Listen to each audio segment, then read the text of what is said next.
Right, Nick, well, welcome back to Toronto. Thanks for having me. Tell me about the tour so far.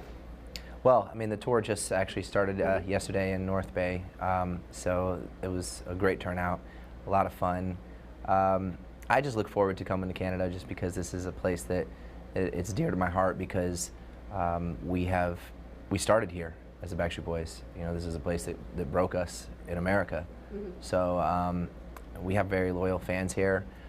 We have people who are just amazing to perform in front of, so it's just great to be here. So how would you kind of describe Canadian fans compared to? I mean, Canadian fans are loyal, and I say this because I feel that they never really waver from just what they love and the things the kind of music that they want to listen to, or they never let anybody sway their decision. They stay consistent, and I appreciate that with the Canadian fans, and they don't let the outside world influence them, and I love that about them. So that's why we're still able to come up here with the Backstreet Boys, with myself, and do really great shows and have a good turnout. So how is that kind of balancing both? Because you're a solo artist, but also still a Backstreet Boy. I mean, it's something that I've learned to kind of balance over the couple of years.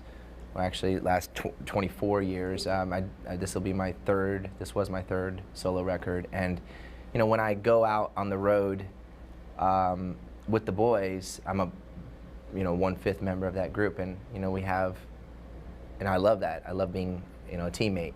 But when I go out on my own, I'm able to have my own individual creative expression that I'm allowed to elaborate on, and they help each other. They definitely balance each other out. And so when I go back to the group, I've learned some great things and become a better writer, better performer, stronger link in the chain. And every time that I've been releasing a new solo record, I've become a better writer, learning more about who I want to be as a solo artist. So it's tough at times because I can't dedicate 100% of the time to my solo music, which who knows where that would go, as far as that goes, but it's a good problem to have. So what can fans expect tonight? Will there be all just Nick Carter or some Backstreet Boys? Well, I mean, the thing I've learned over the years is that in order to put on a great show, you have to give the crowd and the people what they want. Yeah. I'm Nick Carter from the Backstreet Boys, so I have the luxury to perform our songs. So I do put a substantial amount of Backstreet Boy material in the show. And then also I perform the solo stuff, which I'd say is a little more underground, for the hardcore fans of me who might have followed me through the years. And so I think it's a nice balanced show. There's dancing, there's singing, there's rocking out with guitars. We have a full band. It's a high energy packed show, but just gives the fans what they want. Well, you could see that with the fans that we just saw, them all singing along. The hardcore fans know every word. Yeah, no, it's definitely something that's awesome, to be able to have that support from our fans. And you also have a new little baby, so what's that been like, balancing family life and? It's been tough. I mean, when you're back home and you are there, my wife, she wants me to be the half that I need to be. Yeah. So I wear a lot of hats and shoes, obviously when I go on the road. It just changes, for the past 6-7 months.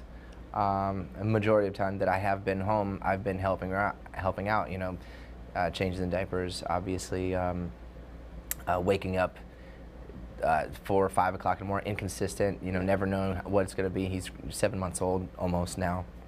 So, but it's rewarding and it's great all at the same time, but it's a hell of a job, doing that and then, coming back out. It's like I'm uprooted. Now I got to go back out on the road and, do it, perform and stuff. But it's cool though. I appreciate it. I love it. And, waking up and seeing him every day, it's worth it, but it's stressful too. Did any of the other guys give you tips? I mean, they tried to give me some tips. There are anybody that has kids, I'm sure they understand. It's hard to explain that what you're in store for, and I think that they really couldn't, you know, and then maybe there's a little, you know, side of them that was like, oh, let's just let him go through it on his own, and then one day he'll tell us about it. Yeah, and I'm saying, because you hear the same thing from everyone. Oh, I know, trust me, I know, been there, done that, you know. So it's just funny. So Backstreet Boys have been the most successful boy band of all time, and there's been so many boy bands that come after, but what gives you guys the longevity, and you're still coming back again and again? You know, I think the longevity is due to the number one, the fans. You know, they, like I said, and especially in particular the Canadian fans, and all around the world, but they love what they love, and I guess what we do as a band, from our show to the music that we continuously put out, to the songs that were our big hits in the past. I mean, I think these all it impacted them at a particular time in their life, you know, that was really important. And so, you know, we just try to make sure we never let our fans down, and I think that's what keeps it going. And people went crazy with the news of the Vegas residency.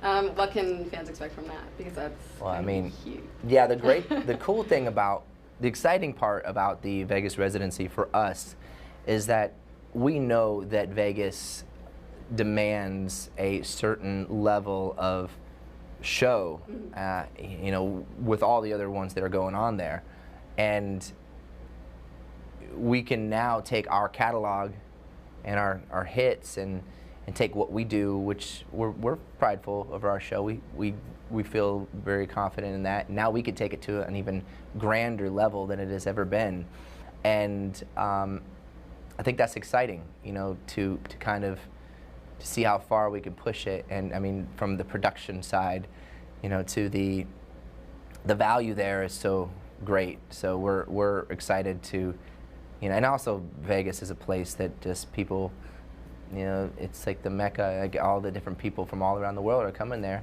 to have fun, to watch shows, to let loose, you know. And now they get a chance to come and see, if we're one of their favorite bands, the Backstreet Boys, they get a chance to come see us and be sinful too. Yeah. Yeah, like when the news came out, everyone here was like, we're going to Vegas, we'll do like a road trip to Vegas. Yeah.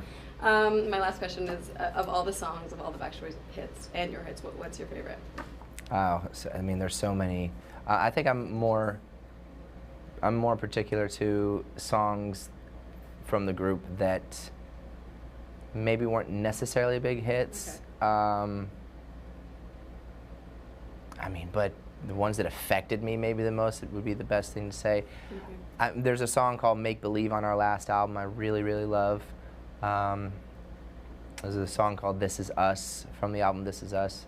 And then the older ones, Don't Want to Lose You Now from the Millennium record.